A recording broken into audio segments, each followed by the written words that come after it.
Welcome to the back office. I'm Dalayna Dillon, the founder and creative director of Signify Marketing, and this is where you sit in on real strategy. This month, though, is a special month for us at Signify because we're celebrating 5 years in business, and I am excited to bring these conversations with business owners who are building, learning, and figuring it out just like we have been the past 5 years. Today, I'm sitting down with Carrie Corcoran, keynote speaker, branding expert, and founder of Unbreakable Light. Carrie works with businesses to solve one of the biggest challenges they face: attracting and retaining quality talent. Today, we're talking about what's really going on behind the hiring struggles so many businesses are experiencing, and a lot of businesses are experiencing them. So, Carrie, thank you so much for coming on and talking to us because this is a problem so many businesses are facing, have faced. I think it's probably amplified. Have you seen that it's amplified in the post-COVID? Oh my gosh, so much so. But first of all, Dalayna, thank you so much for having me on your podcast. It's a pleasure to be here, and congratulations on 5 years. Thank you. Thank you. That is amazing. Big Thank you celebration. so much. Yes. So yes, huge challenge. And so one of the things so Unbreakable Light for me is I take a flashlight and I shine that on a business's recruiting operations, and I help them unearth the pain that they're experiencing. Yes. And then I build strategies to help them turn that pain into gold. And strategies are something that we all need, but tell us a little bit more about you and about Unbreakable Light, kind of how you got here to become the expert that you are in this area, but also in other areas as well. Absolutely. So I got my start on this side of the house with employer branding and recruitment marketing back in 2013. I worked for a contact center solutions company, a very small company, and I was tasked with both marketing and recruitment marketing. And we didn't call it employer branding back then. We didn't know what that terminology was. I like that term, though. Yeah, I do. And so I realized through building strategies at that company for attracting talent that I loved the human side of marketing more so than the functional side of marketing. So business to business marketing wasn't my jam. And I was just so led more towards the human aspects of it. So I worked for that company, and then I worked for Hilton Global, and I was in their digital HR department, and I was the first employee hired under that umbrella, and they didn't call it employer branding either. It was digital HR, which was fascinating to me because no one calls it that. Right. And then after Hilton, I worked for BOK Financial here in Tulsa and was their VP of Talent Attraction here. I worked for Heartland out of Oklahoma City, and I was their senior manager of employer branding. In between that, during COVID, because I lost my job after COVID, I did a lot of consulting and partnered with a good friend of mine who has TalentNet Media run out of Dallas, Craig Fisher, and did a lot of projects for his clients and more behind the scenes on employer branding and recruitment strategy. And let's see, BECU, which is a major Boeing employees credit union, worked there, and I've been an employment and job coach too. I've had like 10 different layoffs in my career, so I've seen all sides of it. Yeah. And so that's a little bit of history. You've seen every side of it, the good, the bad, and the ugly. Oh my gosh. So much good, so much bad, so much ugly. Yes. So what led you to focus in on this problem? Because obviously I think it's interesting, like the way that you said Hilton, they called it digital recruitment. Is that what? No, HR. Digital HR, because the whole point that you said you really loved was the human aspect. And I feel like that completely removed the feeling of the human aspect. But when it gets down to it, bringing that human aspect back into it, I think is probably what makes this, like, that's a superpower for you in this area. Absolutely. And that's what Hilton did well, because even though it was called digital HR, we focused on internal employees as well and engaging them. So it was all the different digital aspects of how to engage talent internally and also externally. So why do you feel like this is such a huge problem that businesses are facing, which I know is a layered question, but just from your perspective, what are some of the reasons that so many businesses struggle? Well, I would say if you're a smaller business, a lot of smaller businesses, they may not have the funds Hmm. to hire a consultant to come in and to help them figure out what those strategies are and help them attract talent. Although I disagree with that. It's a pretty reasonably priced compared to hiring an agency, maybe Right. like yourself or like a global agency, Yeah. which charges like $50,000 to $100,000 to build an employer value proposition or strategy. Yeah. And so it's just people don't know what they don't know, Hmm. and it's really putting yourselves in your candidate's shoes Mm. and figuring out what's most important to them and speaking their language. Yes. Yeah. So do you feel like so many business owners, especially small business owners, because like you said, they might be the ones most of all who aren't doing this work, the strategy. It's more than just saying, "Oh, I need someone to fill lead cashier," and finding someone to do that. So, what is the strategy that people should be thinking through to be able to say, "Hey, here's our plan." What does that strategy even begin to look like? So I think it's identifying those critical pain points. So if they're having a problem attracting Hmm. candidates, we talk to those candidates and say, hey, I know you applied with us and we offered you the job. Why didn't you take it? It's something as simple as that Okay. that could be done. Yeah. Being on the right platforms to reach them for social media. So if it's an hourly employee, that is probably TikTok. It's probably Facebook. It might be Instagram. Hmm. Hourly is not necessarily going to be on LinkedIn. Right. And it's talking about a day in the life. Like, what does that look like for an employee? And just sharing those stories. Yeah. Because people want to hear from people who they're going to be working for and working with and to see what that's like. And it's not expensive to do Right. that, even if you are a small business. I mean, grab your cell phone and shoot a video. Mm. That is such an interesting thing because that's something, especially since I do a lot with social media marketing, you might not realize the benefit of showing some of those behind the scenes because it might be attracting your future superstar employee. Exactly. That is so interesting. So even with that, there's a strategy behind posting those, what some might feel like is like a fun moment or a team, like your work team and moment. There's actually a bigger reason why that's important. Absolutely. So if someone was doing that, how often do you feel like they should be kind of showcasing that on the social media side of it? Because obviously, if you do it every day, then it just becomes like, oh, these people don't take anything seriously. Right. They're just having too much fun. What do you I would think? say it really depends on their hiring need. If Hmm. there's a critical hiring need and they need to hire, say, 10 or 12 people at one time, Hmm. then having the owner of the company shoot a video and then having an employee shoot a video and talk about what their day in the life looks like. I would say minimum once a week, you probably could get away with 2 times a week, maybe Hmm. even three, Yeah, as you're building that strategy. that is such a good idea. I mean, I hadn't even thought about 100% thought in that realm of this is the strategy. What are your thoughts on? I've seen some people ask their employees to do this. What are your thoughts on having employees do Google reviews or LinkedIn reviews, but more from the perspective of what it's like to work there versus their product or service or whatever?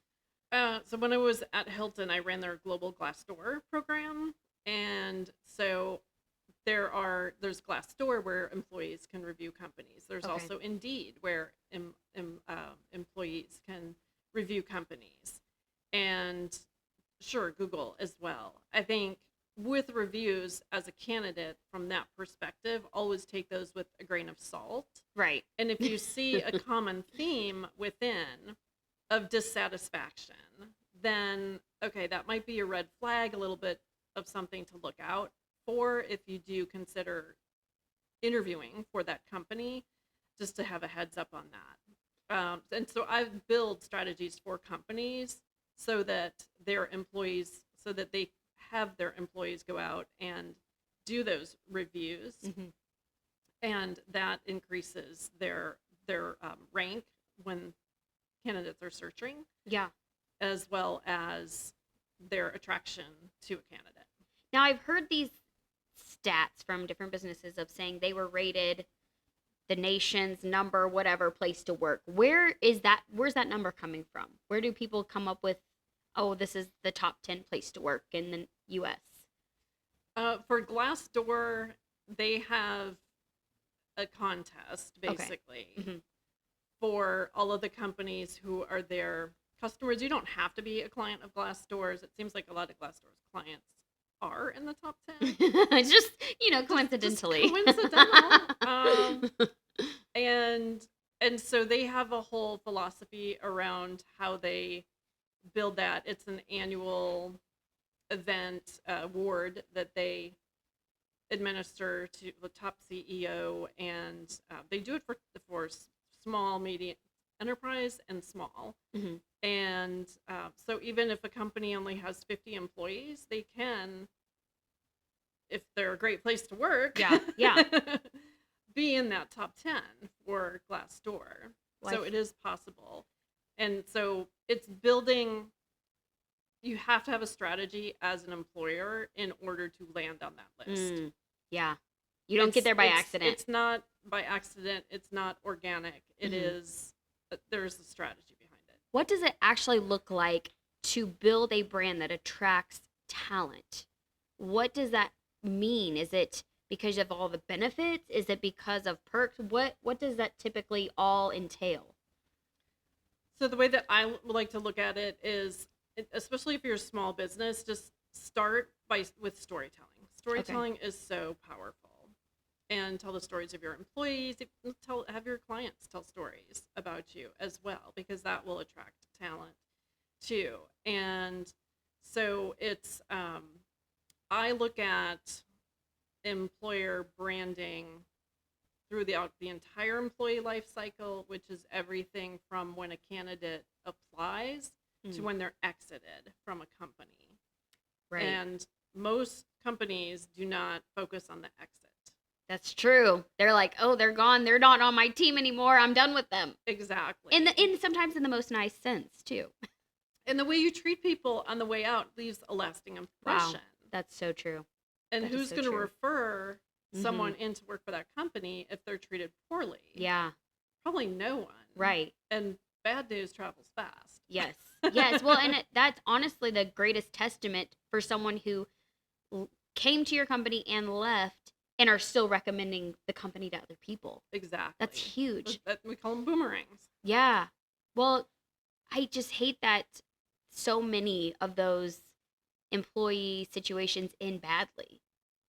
So what would it look like to have an exit strategy? Does that look like a checklist of, okay, this is the process? Because there's some logistical things I'm sure you kind of have to, okay, remove access from this, not because you don't like them and trust them, whatever, but they don't need access. What does that look like? A checklist? Does it look like some sort of order of operations? What does that look like? So internally, they're going to have their own checklist on everything. Like you said, we need to remove their access to technology and whatever company materials they had previously. But it's treating people with dignity on the way out. And just even saying, I really appreciate the 3 years you spent here. Yeah. Yeah.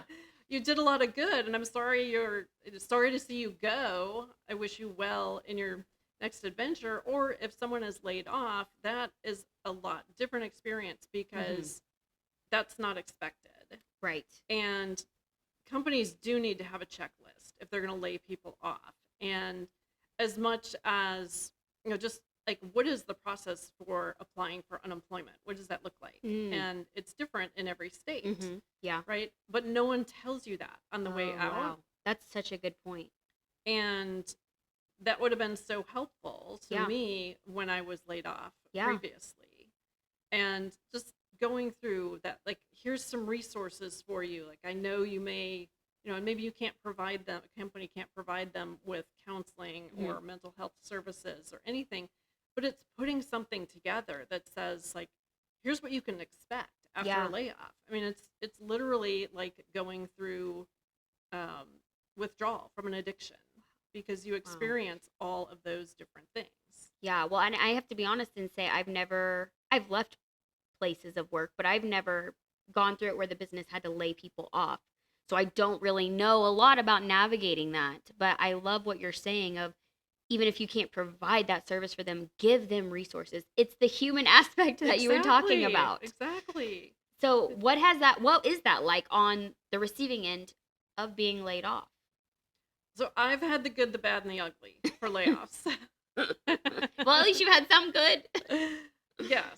So I'll talk about the good. Let Hmm. me think which company did it well. Um okay, maybe not good. I'll just say marginal. Yeah. Um I've had bad. So that's probably the the biggest one I can Yeah. talk Yeah. about here because that's the one I've had the most experience with. It Right. was literally a 3-minute conversation. Wow.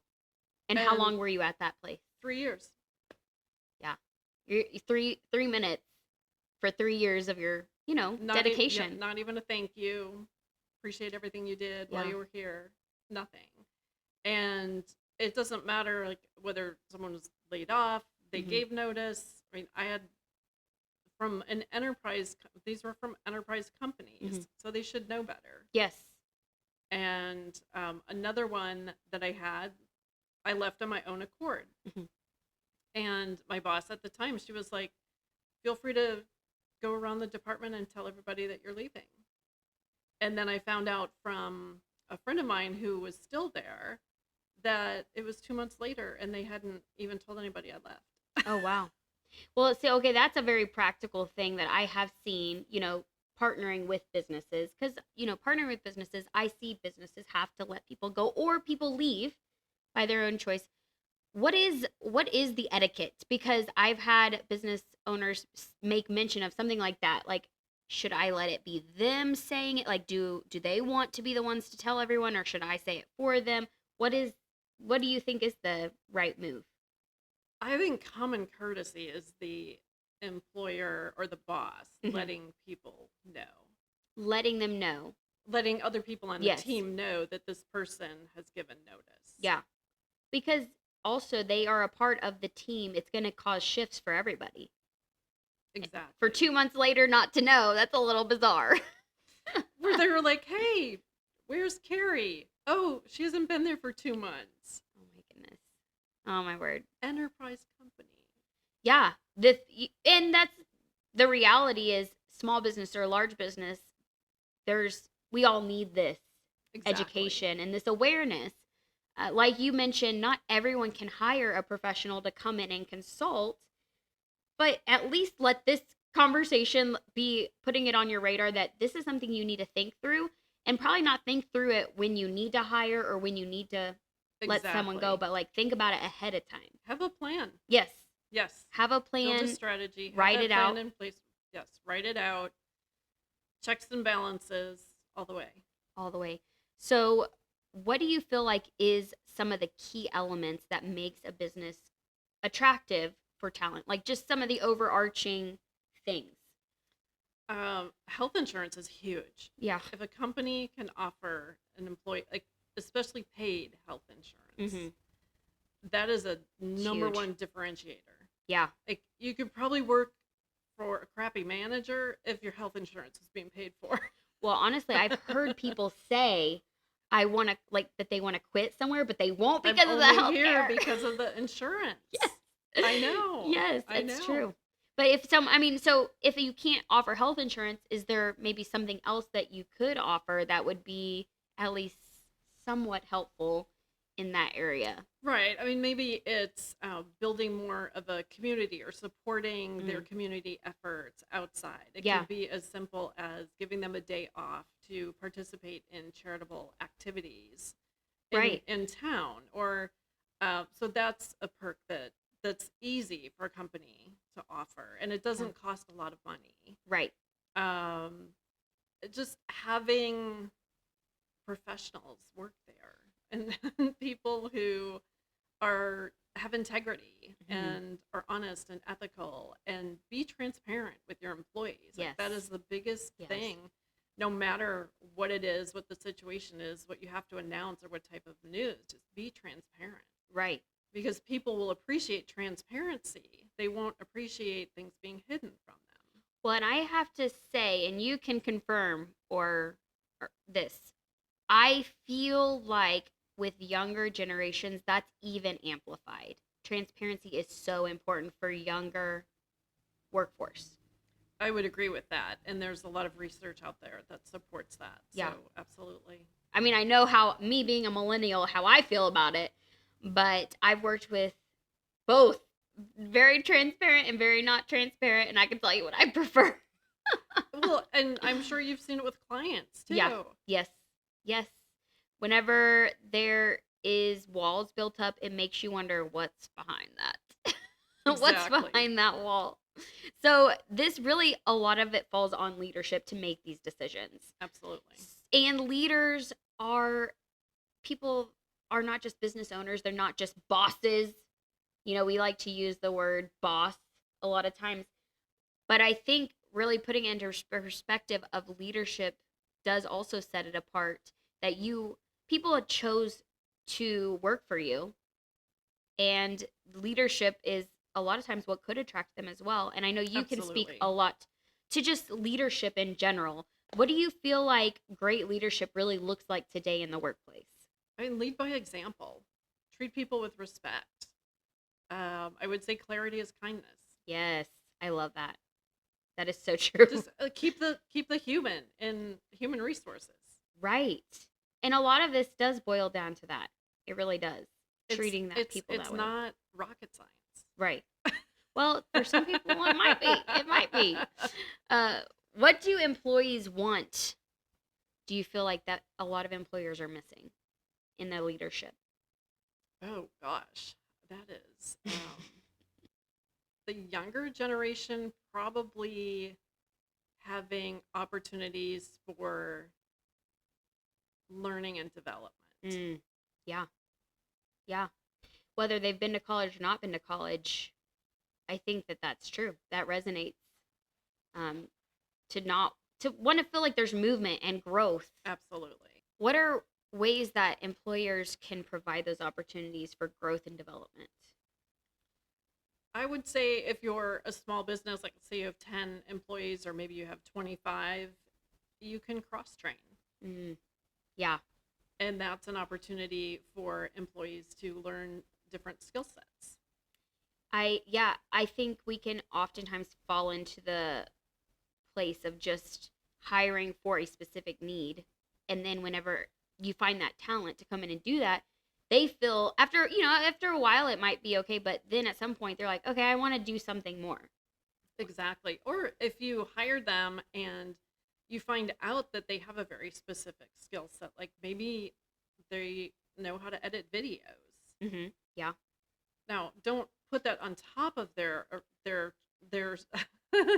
true job. Yes.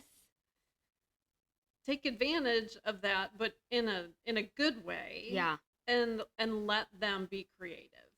That's a good point, because a lot of times that gets put on top. Oh, well, since you're here.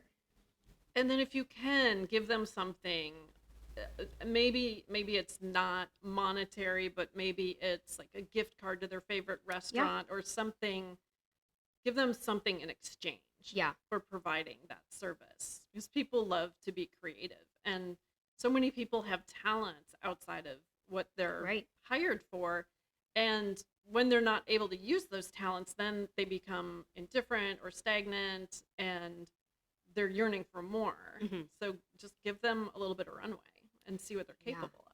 That's so good. Give them a little bit of runway. I like that. I like that a lot. So I'm going to give you a little pop question here. What are some of the biggest hiring mistakes you've seen? Well, Dalayna, I have a candidate experience I can share with you. Yes. So I went through, and so I met a company. I went to a job fair, and I truly do believe in the power of job fairs and meeting people face to face, especially in a community like a city the size of Tulsa. Like the more face to face you can have with people, the better. Yeah. And so I went to a job fair. Almost didn't go to the job fair. I went to a job fair. I got almost got sideswiped on the way to the Oh my job word. fair. So that was interesting. So I went into it with a lot of adrenaline and met some people who had a table there, and they were hiring for a specific role. I won't mention the Yeah. role or the company. Yeah.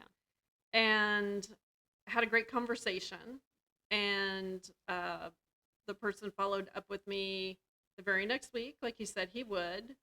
I had my first interview, went great. Second interview was scheduled, that went great. Everything up until the offer. Mm. And it was a Friday morning, and I received this email, and it said, "Thank you so much for applying. We have decided to go in a different direction." And I was like, okay, well, I'm really disappointed because I was so excited about that role, and it really fit on so many different levels. And so I emailed the person and I said, could I get some clarification on why I wasn't chosen? I always take this as a learning opportunity, Right. which I encourage candidates to do. If they're Yes. not selected, go ahead and at least ask. Yeah. Because if you don't ask, you won't know. 100%. And so he replied almost immediately and said, wait, HR contacted you? I'll give you a call later this afternoon. And I thought, well, that's interesting.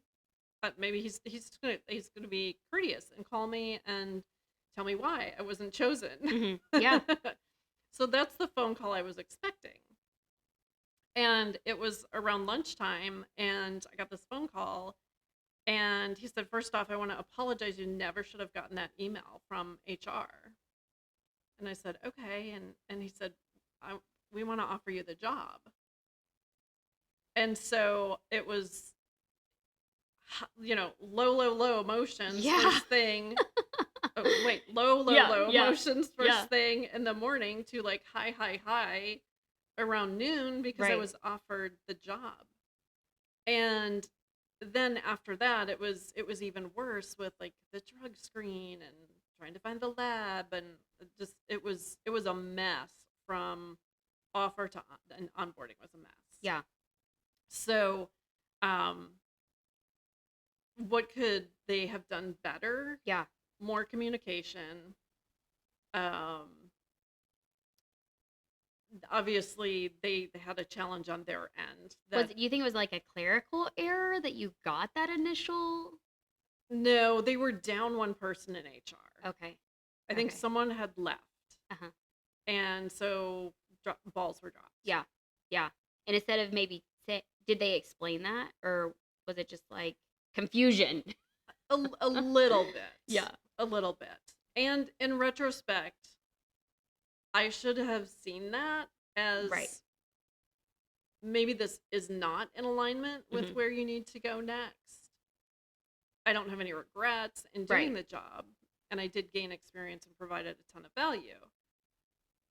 However, sometimes when things happen like that, like you have to listen to your intuition or listen to your gut as a candidate and say, well, if it was that messed up, right, this is probably what I'm going to expect when I work there. Yeah. If there's already friction and speed bumps, then this is a demo of how they kind of operate things. Exactly. Yeah. And I outgrew that job so fast. Yeah. So, okay, what are some of the practical, being on the receiving end of all of that, the practical things they could have done to make that experience better was more communication and clarity. More communication and clarity. They probably did not have a checklist on their side. There you go. They just didn't have a plan, probably. They didn't have an actual, they weren't dedicated to recruiting operations excellence. Right. And in order to do that, you have to have strategies, and you have to have policies and procedures and standard operating procedures, and everybody has to follow it. Yeah. So if Joan gets hit by a bus, then yes, Jeff can jump in the next day. So true. That is just another example of why it's so important to have these things written out in how you're going to do them, because just like that, they were down a person. And so maybe giving them the benefit of the doubt, maybe that's the only reason it didn't go well. But that's enough reason to say it's clear that they did not have a plan in place. Exactly. Okay, so maybe you have another story for this one. Maybe. If not, you can just speak to it. But what is one of the biggest retention mistakes that companies make to keep good talent? When you get good talent in the door, how do you keep them? Oh gosh, I would say if someone is leaving, if you try and counteroffer, Mm, because they may stay, but they're not going to stay long. yeah. Or from the studies I've seen, it's either the person doesn't stay long after that, or the company ends up getting rid of them or pushing them out shortly after that because there's resentment on Yeah. one or both sides. Yeah. Which is something we haven't really talked about yet is the reason you would probably want to offer is because it costs money to get good people in there. How much is that costing people and what is the, cost per investment? What are you getting from that investment? Right. It's substantial financially. So pay them their worth Yes. when they start. Yeah. Because if you lose them, you're going to have to invest that probably more to get someone else that's quality. Exactly. Yeah, it's definitely worth keeping. I love that idea of a counter offer. So do you feel like you should do a counter offer, whether that be to stay a little longer or maybe to stay while you train someone else, or what would that look like? Oh no, I would say don't do a counter Don't offer. do a counter Don't do a offer. counter offer. Don't do a counter offer because they will not. They're It won't gonna be they're gonna productive. leave. They're gonna Okay. leave anyway. So then your only thing to prevent them from leaving is to continue to give them those opportunities for growth and development, to pay them what they're worth. Pay their insurance. Pay their insurance if you have to. Perks, some other perks of the job. Just do things to engage your employees. Yeah. And keep them wanting to work there and to be your champions. Yeah.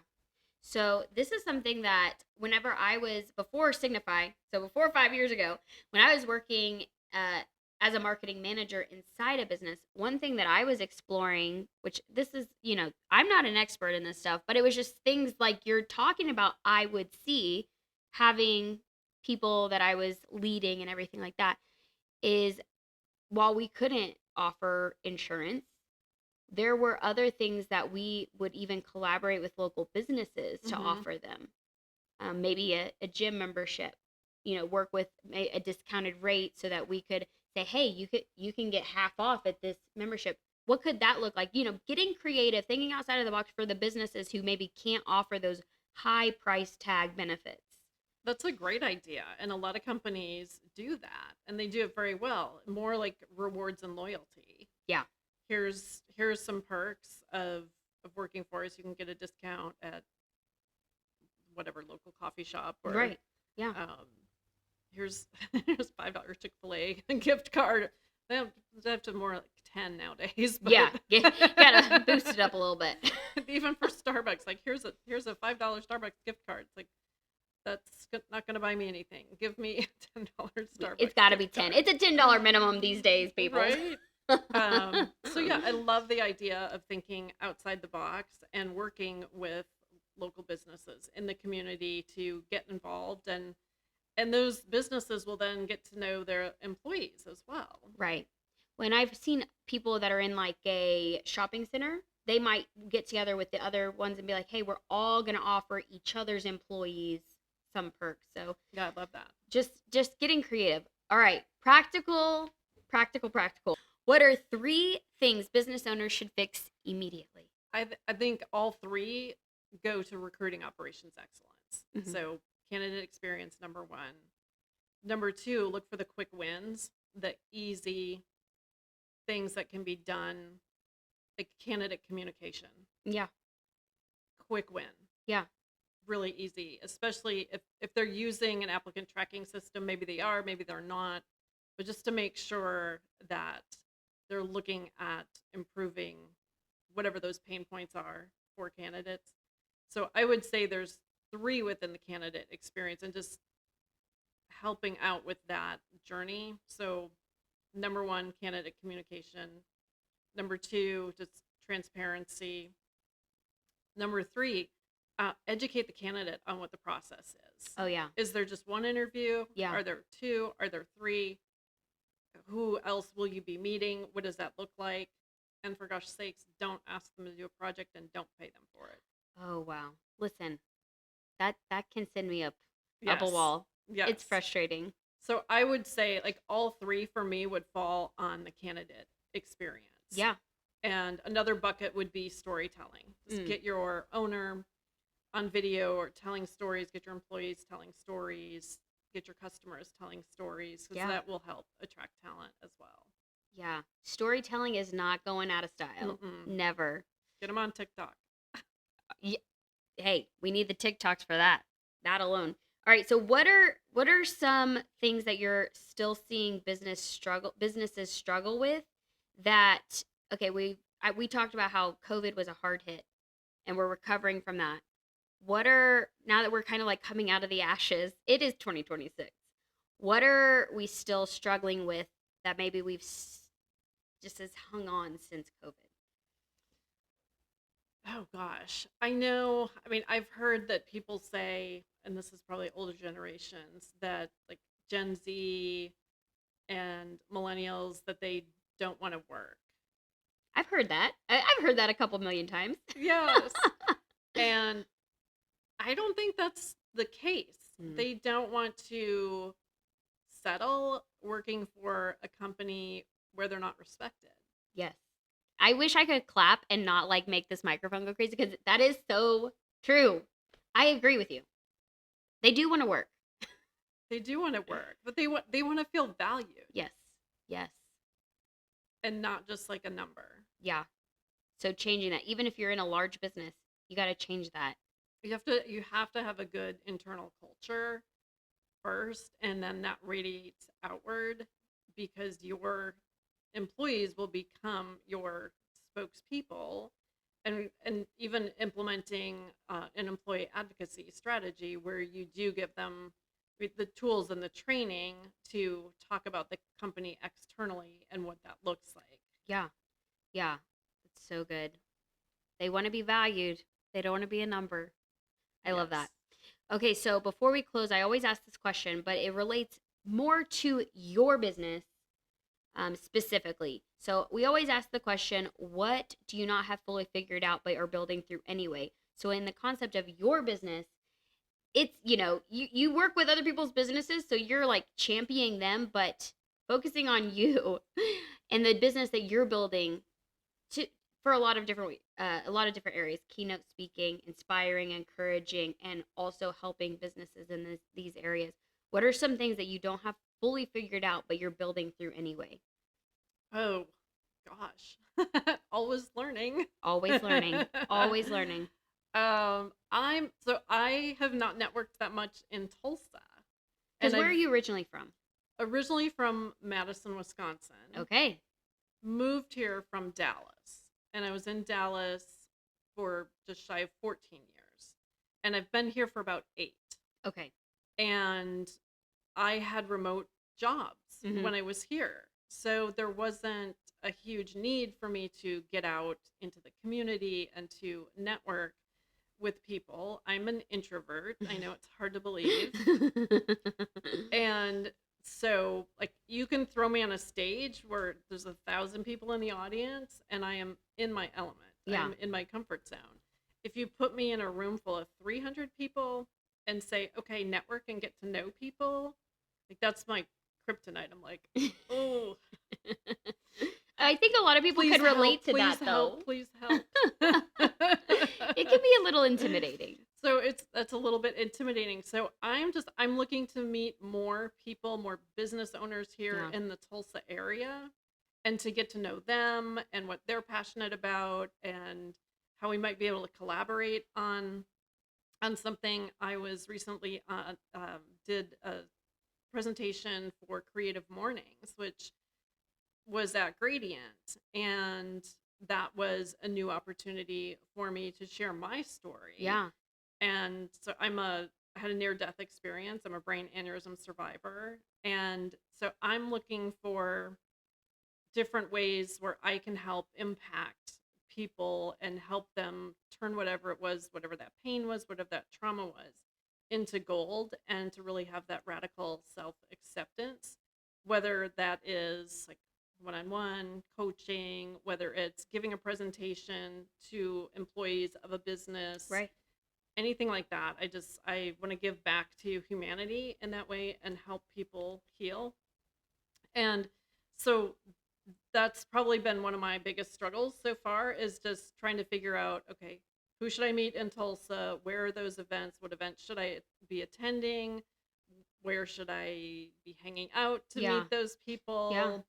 Um, and I would say that's probably one of the biggest challenges right now, because I do want to become more well known in Tulsa versus Dallas. I'm super networked in Dallas. Yeah. Well, I think that's a lot of business owners have to make those decisions of where is the best use of my time. And networking is a huge thing. You could literally network every single day of the week. Oh, absolutely. But it has to be, you have to figure out, what's the best, what scenarios, best formats, best for me to use my time in that way. So that's good. Okay, so if people want to connect with you online, they want to, maybe they're like, listen, I need this woman to come in and help me. Where can they find you online? Great question, Dalayna. So I spend 99% of my time on LinkedIn. Okay. And you can find me under Carrie Corcoran. I also have a YouTube channel, and you can find me under Unbreakable Light on YouTube. I share tips and tricks for employer branding, especially heavy on the candidate experience side. I do connect with people on Facebook. I have a public profile. If you send me a friend request, just let me know who you are and how you found me. And if you do have any opportunities for speaking to your group, I would be honored to do that for you. Yeah, I'm going to have to hear that story. I'm going to have to hear that story that you shared recently. Got to listen to it. Absolutely. That's good. So reach out to her, connect with her. Definitely hit her up on YouTube. She has all of that great content there. But that is it for this session of the back office. If this conversation gave you clarity, a new angle, or even just a reminder that you're not the only one navigating this, then it did its job. Take what's useful, apply it, move on it. No one has it fully figured out, but we're building anyway. And if you found this valuable, share it with another operator who is building. And you can always hang out with us in between sessions at Signify Marketing Social. I'm Dalayna Dillon, and we will see you back here next time.